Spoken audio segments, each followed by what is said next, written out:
Hey Hey, guys!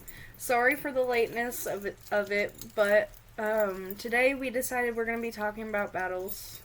It's kind of something that I feel like a lot of people have been going through lately, left and right.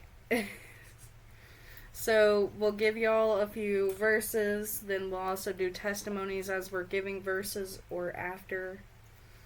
It just depends on how we really flow with it. The first verse is Exodus 14:14, which is the Lord will fight for you. You need only to be still.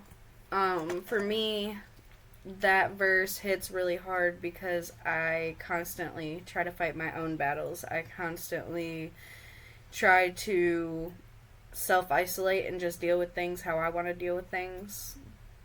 And more and more lately, I've started to realize that when I do that, I just end up in a darker place. So I just kind of have to find him and let him deal with those things that maybe I feel like I need to control because I like to control things and just give that control to him.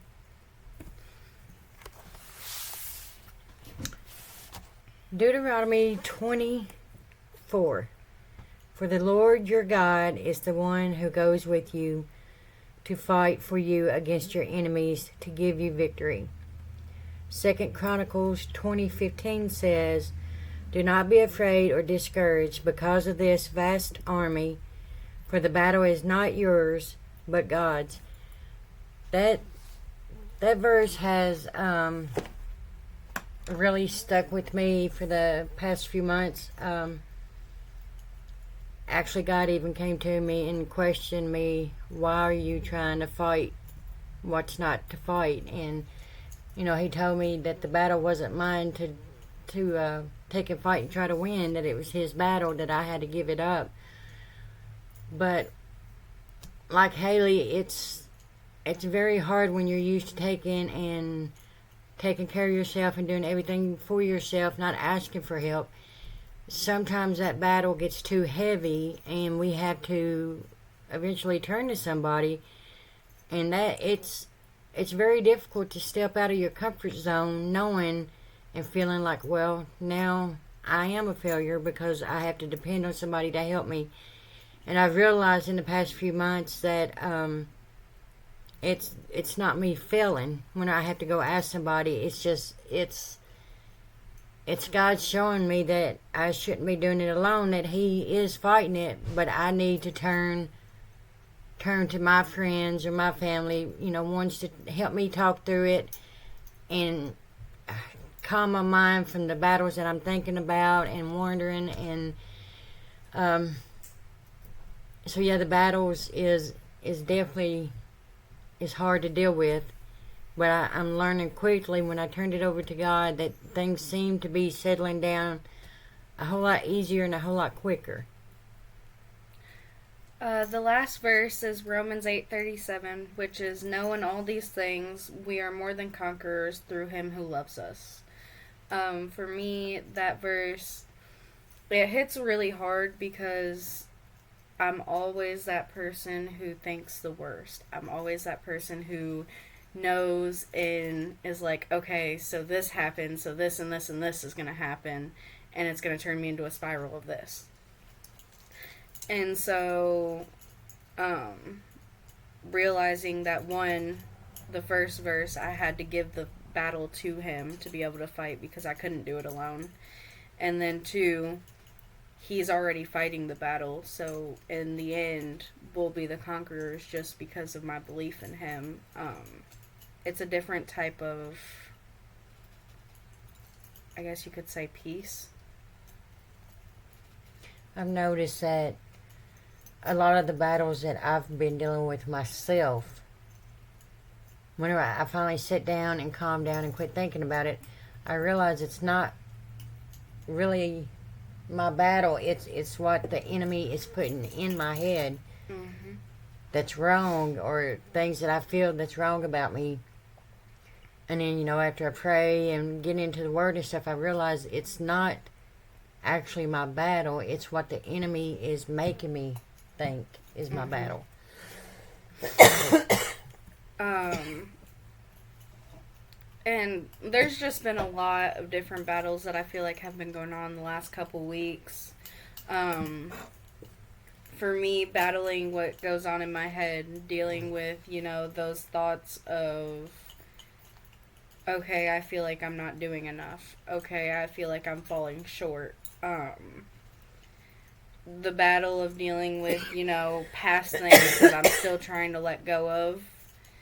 All of that has been weighing really heavy on me the last couple weeks, which is why we thought battles would be the best thing to talk about. But I've kind of found myself more shut off to where when I get in the middle of those battles, I instantly either go to my Bible or go to my Bible related book. And I just kind of dig in to be able to find my own peace, because for so long of me trying to create a peace that couldn't be created.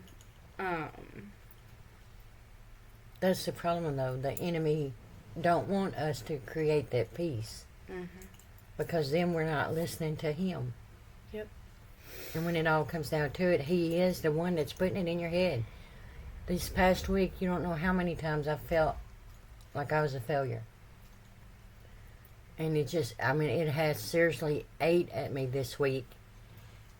And I've got to realize that, it is the enemy that's trying to make me see myself as a bad person. Yeah. Or something that I've done wrong, or something that I have failed at. The worst thing to fear is to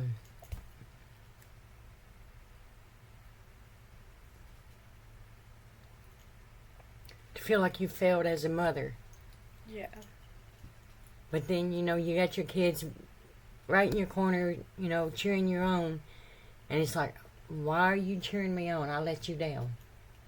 And, I realize that it's the enemy, because the enemy knows that that's what's going to hit me the hardest, is failing as a mom.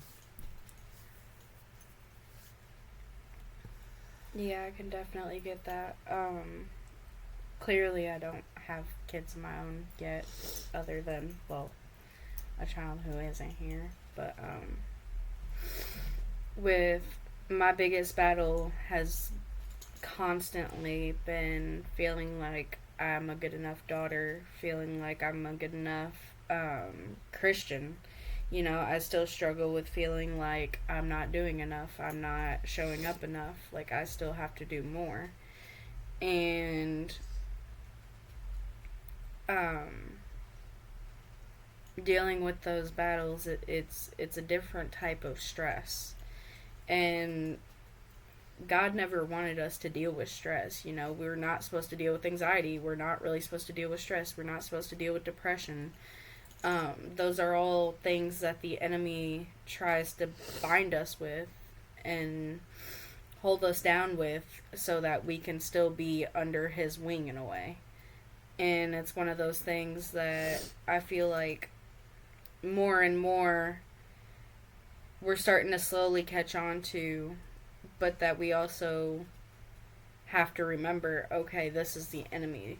This is the enemy in my head right now. This is the enemy telling me these things. So that in those moments we can instantly turn to, okay, I have my phone. I can go to my Bible app. Okay, I have my phone. Maybe I don't have a Bible app, so I just put on praise and worship music. And sometimes it's hard to offer, help or shoulder. People can hide it so well. But then again, some people's battles, it takes it too far and they don't win the battle. Yeah. And that's one of those things that, I just encourage people that even in those moments where you are down, where you are feeling all of the things we've been talking about, reach out to somebody, because it may be scary in that moment, but one, having somebody who is also spiritually inclined to help and has a little bit of spiritual knowledge to where they can, one, tell you the good things, to remind you of things that you need to remember, and not only that, but just give you that little bit of encouragement, even in those dark times. That's kind of what we have to look forward to, look to.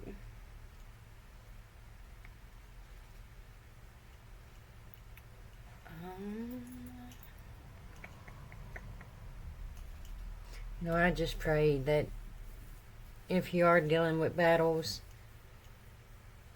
no matter how hard it is to take and go to somebody, I pray that you do. I'm learning the hard way. Not asking for help, and it's definitely a hard thing to do, but you definitely need to do it.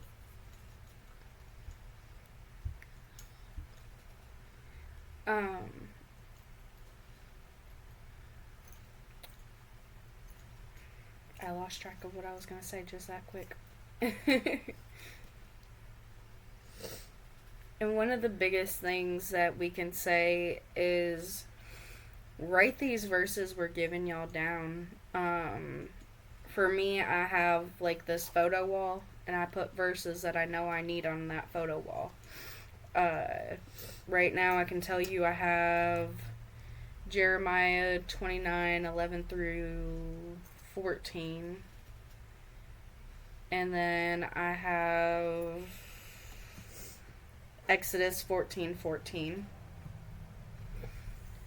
And then, like, I have a lot of verses. I can't even remember them all. But, and even in those moments where you are down, putting that praise and worship music on and singing that praise and worship music, rather than going to the other music that we listen to, because let's be honest, whenever we're going through something or we're upset or we're sad, the first thing we do is put on a sad country song, I'm trying to think of other artists that I know that are pretty sad that, you instantly run to. NF, he tends to be one of them that a lot of people run to. XXX, there's a lot of different artists, and not even just the artists, but the music we run to.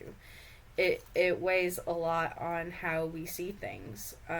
When we put on those songs and we sing those songs and we listen to them, we bring our spirit down and drag our spirit down further, compared to when you put praise and worship music on. Even if you're not paying attention to those words, they're implanting into your mind.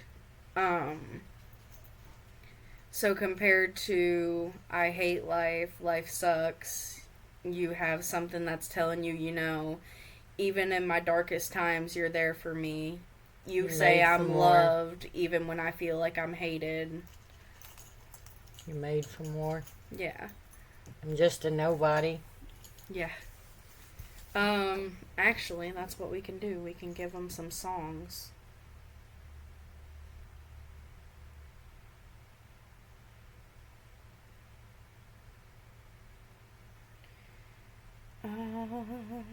Let me see if I can get my songs all up.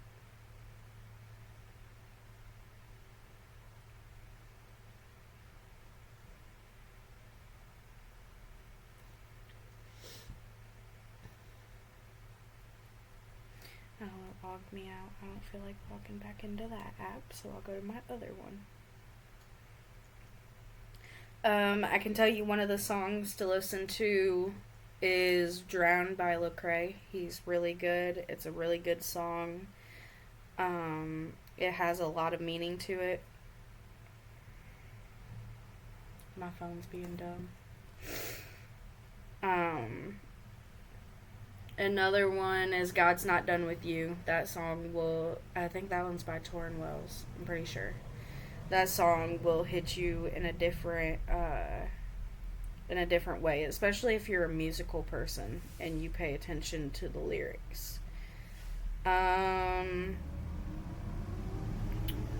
Story, Your Glory by Matthew West and Micah Tyler. Directions by Michael Tyler.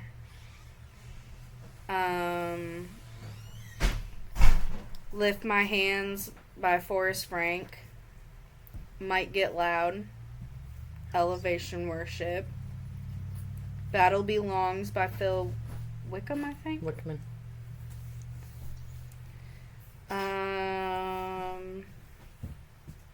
Different by Micah Tyler. And there's a million other songs.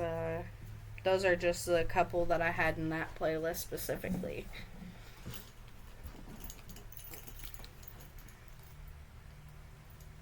I don't know. Do you have anything else you'd like to add? No. Now just make sure you turn to somebody, ask for help. No, you guys Pray to God. You guys know you can message us. We're on all social media. And like we said, if you message us and need our number, we'll gladly give you our number if you're not a social media person. I think that's it. Oh, block party. Yes, Block Party, May the 10th at the Luke's Town and Country Flea Market in Greenville. It's to start at 11 o'clock to 1. We'll have free food, games, giveaways, music, testimonies. Also, don't forget, on Tuesdays at the same flea market, we'll be serving out of Spiritual Soul Sisters Shack. We have coffee, breakfast items, getting a little bit of lunch items in, and we're going from there. We start serving at 7 a.m. Mm-hmm. 7 a.m. till everybody chooses to leave. But alright, guys, we love you. We call you blessed. Bye. Bye.